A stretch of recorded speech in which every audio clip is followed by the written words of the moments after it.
Some recent polls have shown that many young Americans actually think socialism would be superior to capitalism or free enterprise, even though socialism has never worked anywhere. Most Americans have no idea that the Pilgrims practiced a form of socialism at one point, and it was imposed on them. And despite their generous and giving nature, socialism didn't work with them either. Colonel John Eidsmoe, law professor and author, is one of the foremost authorities on the Pilgrims. He serves as a key leader in the Plymouth Rock Foundation. We caught up with John at the 135th anniversary of the Forefathers Monument in Plymouth and asked him about the Pilgrims and socialism, as well as some other matters.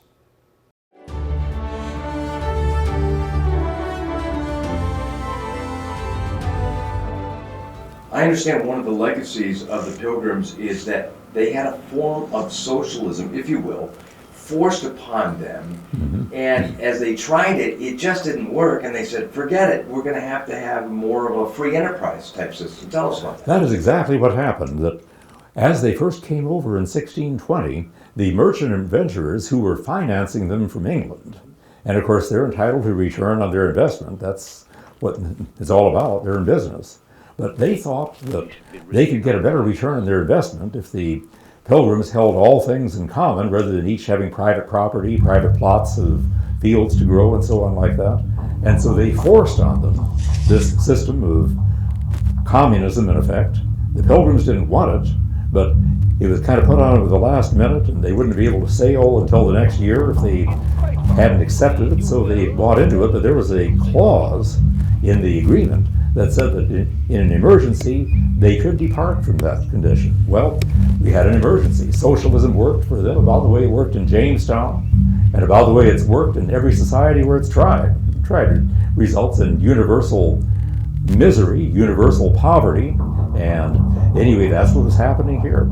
Part of the reason is that socialism is simply contrary to the laws of God and contrary to the nature of man. The laws of God talk about private property. The nature of man is such that people are willing to work if they profit from it. But if you don't have that profit motive that free enterprise supplies, then people just aren't willing to work that much. And so it failed. And so they had to change the common course and condition, as Bradford says. They went over to a system of assigning private plots of land to each family and so on. Women went willingly into the fields and took their children with them, so they were willing to work now because they profited from their work. And from that time on, he says, there was no want of provisions. So yes, if we want to consider whether socialism works, let's go back to the experience of the Pilgrims. And Bradford, when he talks about this in History of Plymouth Plantation, he says, it's contrary to the laws of God. It's designed by people who think they're wiser than God, like Plato talked about socialism. It didn't work then, it's not going to work now. But he says that it won't even work among a society of dedicated, hardworking people like the Pilgrims. How much worse would it work in an ordinary society? So that's a very good lesson that we get from the Pilgrims.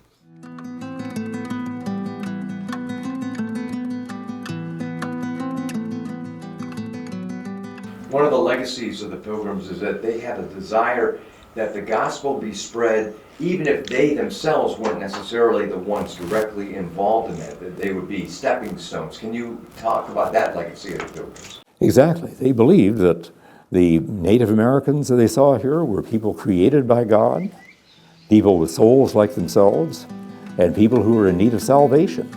In fact, it's interesting, you go down to Jamestown, and one of the pastors that came to Jamestown to minister said, these people are just like we were before the gospel came to us.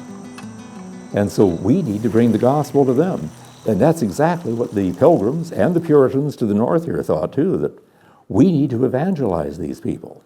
And that's one of their reasons why the system worked so well. God blessed the Pilgrims, I believe, because they wanted to share Jesus Christ. That was the center feature of their colony, and they knew that they're not the only ones who need salvation, that all have sinned and come short of the glory of God, that Christ died for all, and that we need to proclaim the gospel to every creature, everybody, all over the world. And this was just one part of that. We've been listening to a portion of a discussion I had with Colonel John Eidsmoe about the Pilgrims who founded Plymouth.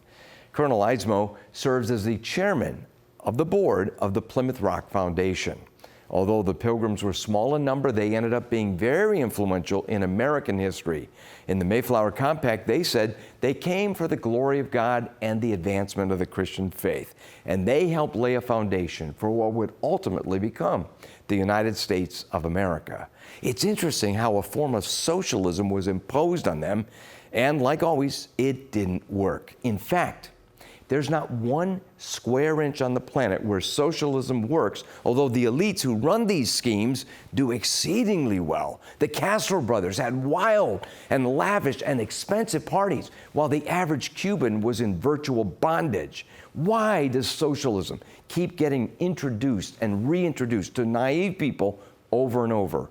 Partly because of the old adage, those who never learn history are forced to repeat it. One of our goals with Providence Forum is to help Americans learn our nation's true history, that is, our Judeo-Christian roots. That's what made us prosperous in the first place. For Providence Forum, I'm Dr. Jerry Newcombe.